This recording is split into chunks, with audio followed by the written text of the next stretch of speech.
Hi guys, நான் தான் உங்களுடைய ப்ரோக்ராம் பிரைன் பேசுகிறேன். இன்றைக்கி நம்ம டிஜிட்டல் கிளாக்கில் வந்துட்டு ஒரு பட்டன் எப்படி ஆட் பண்ணுறது பண்ணியிருக்க தெரிஞ்ச பட்டன் 3 பட்டன் ஆட் பண்ணியிருக்கிறேன். அது எப்படி ஆட் பண்ணுறதுங்கிறது வந்துட்டு பண்ண போகிறோம் நம்ம இப்போது. இந்த வீடியோ பற்றி நான் லாஸ்ட் இயர் சொல்லியிருந்தேன், ஒரு ஃப்ளோ சார்ட் மாதிரி வரைஞ்சி காட்டி என்னென்ன பண்ணணும், ப்ரோக்ராம் வந்துட்டு எப்படி பண்ணணும் அப்படிங்கிற ஐடியா நான் கொடுத்துருப்பேன் போன வீடியோவில். நீங்கள் அதை பார்க்கலன்னா லாஸ்ட் இயர் பார்த்துருங்க. ஃப்ளோ சார்ட் எக்ஸ்பிளைன் பண்ணியிருப்பேன். ஒரு பட்டன் எப்படி ஆட் பண்ணணும் ஒரு ஐடியா கொடுத்துருப்பேன். கோடிங் சொல்லித்தரல போனதில் ஒரு ஐடியா கொடுத்துருப்பேன். அந்த ஐடியாவை நீங்கள் பார்த்து நீங்கள் ப்ரோக்ராம் பண்ண ஸ்டார்ட் பண்ணணும். அதுதான் வந்துட்டு ப்ரோக்ராமருடைய வேலையே. ஓகேங்களா? ஸோ அதை நீங்கள் ட்ரை பண்ணி பார்க்கணும். நீங்கள் அது உங்களுடைய டாஸ்க்காக நீங்கள் வச்சுக்கோங்க. நான் சவுண்ட் செக்மெண்ட் நிறையா சொல்லி கொடுத்துருக்கேன் இது வரைக்கும். நான் அது உங்களோட டாஸ்க்காக நீங்கள் இமேஜின் பண்ணி நீங்கள் ட்ரை பண்ணி பாருங்கள். உங்களுக்கு அதில் டவுட் இருக்குன்னா கண்டிப்பாக நீங்கள் கேட்கலாம். ஓகே, பட் நான் அதை கோடிங் கம்ப்ளீட் பண்ணிட்டேன். அந்த கோடிங் இப்போ இந்த பண்ண கோடிங் டிஸ்கிரிப்ஷனில் கீழே கொடுத்துருப்பேன். நீங்கள் இந்த லாஸ்ட்டாக சொல்லிக் கொடுத்த அந்த விஷயத்தை தான் நான் ப்ரோக்ராம் பண்ணியிருக்கேன். போனில் சொன்ன விஷயத்தை தான், ஃப்ளோ சார்ட்டை தான். ஸோ நீங்கள் இந்த விஷயத்தை கோடிங் வந்துட்டு உட்காந்து நிதானமாக பாருங்கள். கண்டிப்பாக உங்களுக்கு டவுட்டு தான் நம்ம கேட்கலாம். ஓகே, இப்போ நான் கம்பைல் பண்ணுறேன். பண்ண கோடிங் கம்பைல் பண்ணுறேன். கம்பைல் ஆயிடுச்சு. இப்போ நான் ப்ரோட்டிஸில் போயிட்டு ரன் பண்ணேன்னா எனக்கு ரன் ஆகுது. ஸோ டைம் வந்துட்டு இப்போது 2:50 3 செகண்ட்ஸ் அப்படி சொல்லிட்டு ரன் ஆகிட்டு இருக்கு. இப்போ யூசர் வந்து டைமை சேஞ்ச் பண்ணுறாரு அப்படின்னா இந்த ஃபஸ்ட்டு பட்டன் தான் நான் சேஞ்ச் பண்ணுறதுக்காக வச்சுருக்கேன். இந்த கீழே இருக்க 2 பட்டன் இன்க்ரிமெண்ட் டிக்ரிமெண்ட். ஓகேங்களா? இந்த ஃபஸ்ட்டு பட்டனை ப்ரெஸ் பண்ண உடனே எனக்கு என்ன பண்ண ஹவர்ஸுக்கு வந்துருச்சு. இப்போ டைமு தெரியுது, ஹவர்ஸ் கிட்ட மட்டும் டிஸ்பிளே ஆகுது. இப்போ ஹவர்ஸை சேஞ்ச் பண்ணுறதுக்கு இந்த இன்க்ரிமெண்ட் டிக்ரிமெண்ட் பட்டன் யூஸ் பண்ணிக்கிறேன். இன்க்ரிமெண்ட் பட்டன் யூஸ் பண்ணி நான் இன்க்ரிமெண்ட் பண்ணிக்கிறேன். வேல்யூஸ் இன்க்ரிமெண்ட்டு டிக்ரிமெண்ட் பண்ணால் டிக்ரிமெண்ட் பண்ணிக்கலாம் நம்ம. இப்போ உதாரணத்துக்கு எனக்கு இப்போ 2 டைம் செட் பண்ண 2 ஆயிடுச்சு. இப்போ வேணா இப்போ ஒரு 1 செட் பண்ணிக்கலாம். 1 செட் பண்ணிட்டேன். ஓகே, இப்போ ஹவர்ஸ் செட் பண்ணிட்ட பிறகு அகெயின் அந்த பட்டனை ப்ரெஸ் பண்ணுறேன். ஹவர்ஸ்ல வந்து மினிட்ஸ் ஜம்ப் ஆயிடுச்சு. இப்போ ரைட்டா, இப்போ 50 இருக்கு. இந்த 50 என்ன பண்ணுறேன், திரும்ப நான் வந்துட்டு ஒரு 30 ஆக்கிக்கிறேன். எனக்கு இஷ்டத்துக்கு ஏன் என்ன டைம் வேணுமோ நான் வச்சுக்கிறேன். நான் 30 ஆக்கிக்கிறேன். ஓகேவா? ரைட். ஸோ 30. ஓகே, 29 30 ஆக்கிட்டேன். ஓகேவா? இப்போ அகைன் நான் ப்ரெஸ் பண்ணுறேன். இப்போ செகண்ட்ஸுக்கு போயிடுச்சு. செகண்ட்ஸில் போயிட்டு என் இஷ்டத்துக்கு டைம் வச்சுக்கிறேன். இப்போ அதில் வந்துட்டு ஒரு 20 வச்சுக்கலாமா? 20 செட் பண்ணிட்டேன். இப்போ இதில் என்ன வச்சு நம்ம 1 ஐ திங்க் 30 செட் பண்ணோம், இல்லை 20 செட் பண்ணோம். அதுலேருந்து நமக்கு அகைன் ப்ரெஸ் பண்ணால் அந்த வேரியபிள் அப்டேட் ஆகி அதுலேருந்து ரன் ஆகணும்னு சொன்னால் ஃப்ளோ சார்ட்டில் இப்போ மேலே இருக்கிற பட்டன் ப்ரெஸ் பண்ணுற பாருங்கள், என்ன செட் பண்ணணும் அதில் ரன் ஆகுது.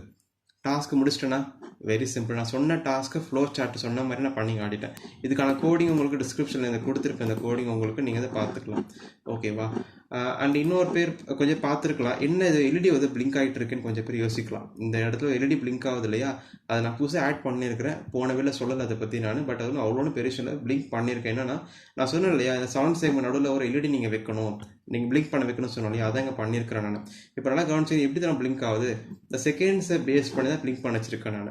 ரொம்ப சிம்பிளான கான்செப்ட் தான். இந்த செகண்ட்ஸோட நம்பர் பாருங்கள், 59 இருக்குது. 59 அப்படிங்கிறது என்னது, அது ஒரு ஹார்ட் நம்பர். இதே 2 வந்திருக்குன்னா அது ஒரு ஈவன் நம்பர் இல்லையா. இப்போ ஃபார் எக்ஸாம்பிள் 5 வந்திருக்கு, ஆட் நம்பர். இது ஒரு even number, odd number, even number. செகண்ட்ஸை மட்டும் நான் சொல்கிறேன். ஓகே, ஆட் நம்பர், ஈவன் அந்த மாதிரி சொல்கிறேன். இப்போ நல்லா கவனிச்சிங்கன்னா இந்த செகண்ட்ஸில் எப்போ தான் ஈவன் நம்பர் வருதோ அப்போ மட்டும் எல்இடி ஆன் ஆகும். இந்த செகண்ட்ஸில் எப்போல்லாம் ஆட் நம்பர் வருதோ அப்போலாம் எல்இடி ஆஃப் ஆகும். ஓகே, ஈவன் நம்பர்னா ஆன் ஆகும், ஆட் நம்பர்னா ஆஃப் ஆகும். அது மாதிரி கோடிங் பண்ணியிருக்கிறேன் நான். அது எங்கே பண்ணியிருக்கிறேன்னா இந்த இடத்துல பண்ணியிருக்கேன். தெரியுதா? ஈவன் ஆர் ஆட் கோடிங் போட்டிருக்கேன். இந்த செகண்ட்ஸ் அப்படிங்கிறது மாடுலஸ் 2ஆல் பண்ணுறேன். வர ஆன்சர் எனக்கு 0வாக இருந்ததுன்னா ஈவன் நம்பர்னு அர்த்தம். அப்போ எல்இடியை வந்து ஆன் பண்ணுறேன். இதே செகண்ட்ஸ் வந்துட்டு வர ஆன்சர் 0 இல்லை, எல்ஸ் கண்டிஷனில் இருந்தது அப்படின்னா எல்இடியை வந்து நான் ஆஃப் பண்ணுறேன். அண்டிகேட் பண்ணி ஆஃப் பண்ணிடுறேன். ஸோ இதான், அது ஒன்றும் பெரிய விஷயம் இல்லை. ஆட் பண்ணிட்டாலும் 4 லைன் கோடிங் தான் அது. ஓகேவா? So even or odd coding தெரிஞ்சிருக்கணும். உங்களுக்கு தெரிஞ்சதுன்னா நான் என்ன சொல்கிறேன்னு புரிஞ்சிருக்கும்.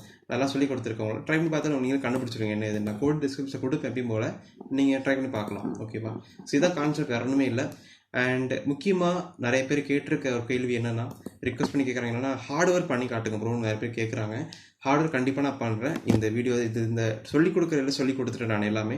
இன்னும் ஹார்ட்வேர் மட்டும் சவுண்ட் செக்மெண்ட்டில் பேலன்ஸ் இருக்குது. பட் இப்போதைக்கு இது போதும். நான் ஹார்ட்வேர் கொஞ்ச நாள் கழிச்சு நான் பண்ணுறேன். காஸ்ட்லாம் சேர்த்து வச்சுட்டு காம்பனன்ட்ஸ்லாம் வாங்கிக்கிறேன். நான் Atmega ஐசியோட வாங்காமல் இருக்கிறேன். எல்லாத்தையும் வாங்கிட்டு சவுண்ட் செக்மெண்ட்டில் ரெடிமேடாக வாங்கிட்டு நான் கண்டிப்பாக ஹார்ட்வேர் ரெடி பண்ணுறேன். ஸோ அதை கேட்டது யூடியூப்பில் கமெண்ட் பண்ணிட்டுக்கிறாரு. ஸோ கண்டிப்பாக இருக்காங்க, நான் பண்ணுறேன். அண்ட் அவர் இன்னொன்று சொன்னார் என்னது அப்படின்னா, இந்த ப்ராஜெக்டில் நீங்கள் பார்த்துக்கிட்டிங்கன்னா ஆஃப் ஆனால் இந்த Atmega ஐசி இருக்கு இல்லையா, Atmega ஐசி வந்துட்டு இப்போது ஆன் பண்ணிட்டு இருக்கும்போது டைம் ரன் ஆகிட்டு இருக்கு. தெரியுதா? ஆன் ஆகிட்டு டைம் ரன் ஆகிட்டு இருக்கு. திரும்ப நான் ஆஃப் பண்ணிட்டு ஆன் பண்ணேன்னா என்ன ஆகும், ஃபர்ஸ்ட்ல வந்து டைம் ரன் ஆகுது. விஷயம் புரியுது உங்களுக்கு? ஃபர்ஸ்ட்ல வந்து டைம் ஆகுது, ரெசியூமில் ஆகாது நமக்கு. இதில் அது என்ன ரீசன்னா, இல்லை ஆர்டிசி அந்த மாதிரி நம்ம எதுவும் கனெக்ட் பண்ணலை. ஆமாம் தானே. ஆனால் ஆர்டிசி கனெக்ட் பண்ணுற மாதிரி பிக் கண்ட்ரோலர்னு நான் ஆல்ரெடி சொல்லி கொடுத்துருக்கேன். ஆர்டிசி எப்படி I2Cலாம் எப்படி நீங்கள் பண்ணணும், DS1307 சொல்லி கொடுத்துருக்கேன். அதை நீங்கள் பார்க்கலாம், நீங்கள் பார்த்துக்கலாம். ஓகே, இதை நான் சொல்லி கொடுத்துருக்கேன். இதையும் வச்சு அங்கே ஆர்டிசி சொல்லி கொடுத்துருக்கேன். அதை நீங்கள் கம்பேர் பண்ணி படிக்கும்போது நீங்கள் 7 செக்மெண்ட்டில் நீங்கள் ஆர்டிசி இன்டர்வியூஸ் பண்ணி கற்றுக்கலாம். அது என்னன்றது நீங்கள் I2C பிக்கில் பார்த்தா உங்களுக்கு தெரியும். பட் இது வந்துட்டு சும்மா உங்களுக்கு சொல்லி கொடுத்துருக்கேன். ஒரு ப்ராஜெக்ட், ஒரு மினி ப்ராஜெக்ட் சொல்லி கொடுத்துருக்கேன். 7 செக்மெண்ட்டில் டைம் சேஞ்ச் பண்ண சொல்லி கொடுத்துருக்கேன். ஸோ இது மாதிரி பண்ணிக்கலாம். ஹவர்ஸ் மினிட் ஜம்ப் ஆகுது, மினிட்ஸ் ஹவர் செகண்ட் ஜம்ப் ஆகுது. திரும்ப செட் பண்ணால் அதில் டைம் அதில் ரன் ஆகும் நமக்கு. ஸோ என்ன எது ப்ராஜெக்ட் நீங்கள் ஒன்று யோசிக்க வச்சுருக்கிறேன்னு நான் நினைக்கிறேன். ஸோ லாஸ்ட்டாக சொல்லிக் கொடுத்த ஃப்ளோ சார்ட்டை பார்த்து நீங்கள் செய்யுங்க. அதுக்கடுத்து இந்த நான் சொல்லிக் கொடுத்த டாபிக் இங்கே வந்தீங்க அப்படின்னா தான் உங்களுக்கு புரியும். ஸோ இதான் இந்த வீடியோட கான்செப்ட். ஸோ அடுத்த வீடியோவில் ஒரு நியூ பிளேலிஸ்ட்டில் பார்க்கலான்னு இருக்கேன். இந்த ஹார்ட்வேர்லாம் கடைசியில் வாங்கிட்டு நான் வந்துட்டு கடையில் போய் வாங்கிட்டு நான் செஞ்சு காட்டுறேன். அதுக்கு அப்புறமேட்டு வந்துட்டு நம்ம நிறைய கற்றுக்கலாம் இன்னும் கொஞ்சம் இல்லை. ஸோ இந்த பிளேலிஸ்ட் இதோட நிற்குது. அடுத்த பிளேலிஸ்ட் நியூவாக பிளேலிஸ்ட் ஸ்டார்ட் பண்ணலான்னு இருக்கேன். அது என்ன பிளேலிஸ்ட்டுங்கிறத நீங்கள் பார்ப்பீங்க கண்டிப்பாக. இன்னொரு 2 டேஸில் கண்டிப்பாக நான் ஸ்டார்ட் பண்ணிடுறேன். இந்த வீடியோ பிடிச்சிருந்தா லைக் பண்ணுங்கள், ஷேர் பண்ணுங்கள், சப்ஸ்கிரைப் பண்ணுங்கள். அண்ட் அந்த யூடியூப் சேனல் டெலிகிராம் குரூப் இருக்குது, நீங்கள் வேணால் ஜாயின் பண்ணி உங்களோட கிளியர் பண்ணிக்கலாம். Another way from Program Brain, and have a nice day guys. Bye.